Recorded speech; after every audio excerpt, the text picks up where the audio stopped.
Hello, everybody. Thank you for returning to our YouTube channel. I am Brian with Technology United for Ukraine. We are a nonprofit, all volunteer organization of scientists, engineers, technologists, or anybody who wants to help out Ukraine. If you'd like to help out Ukraine, link is in the description. All right, let's get right into this. Fire at Russian drone factory. 13 million euros in Shahed parts destroyed. So the Ukrainian Military Intelligence Agency, the GUR, as they're known, has reported a fire at a warehouse storing parts for Shahed drones in the Russian city of Alabuga, Tatarstan. I don't know if I said that right at all. The fire reportedly destroyed components worth approximately 13 million euros, including 65 fuselages, engines, navigation systems, and thermal cameras, which could have been used to produce up to 400 Shaheds. 136 drones. They're I think the newest model, if I'm not incorrect. Maybe somebody can correct me in the script. I'm sorry, in the comments. All right, so a setback for the Russians. This isn't the first time. Who did it? Nobody knows. So looks like it was espionage of some level. Was not a drone that hit it. So it's going to be a bit of a blow. Let's go to the battlefield right now and see what's going on. Let's see what's going on in the Kursk region.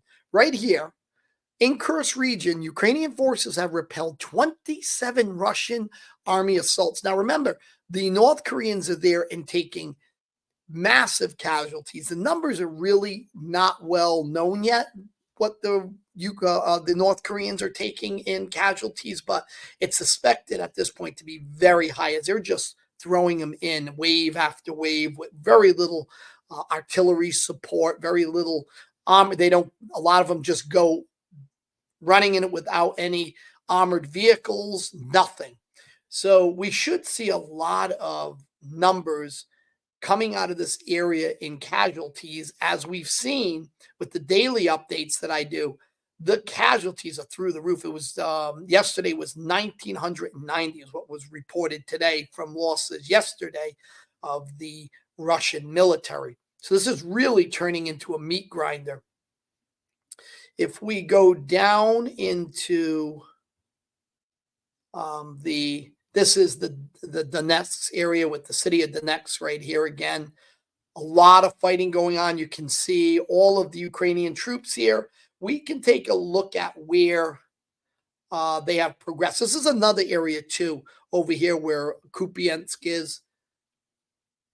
So if we go back in time, you can see that Russians have been trying to push out in this area with very minimal success, but they've taken a lot of casualties. You can see here, if I blow this up, I'm going back in time, pressing here. You can see a little bit of change, but not a lot, but definitely a big push here. Not successful at all for the Russians, but it was a big area that they had concentrated a lot of forces.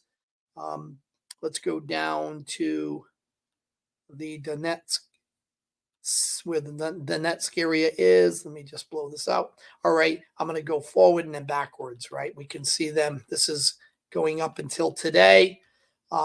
Yesterday, we seen day before that. Now we're going back in time here, as you can see. Progressing. You know, they're moving towards Popkorovsk, the city, which is right here. This is Pokrovsk. And as I said in the last video, they're going to simply come over here. They're going to flank them and then circle them and trap them. That's what's going to happen. So anyways, that's the latest update. Interesting to find out if they have another saboteur in Russia. That was that general who took, the individual took out the general.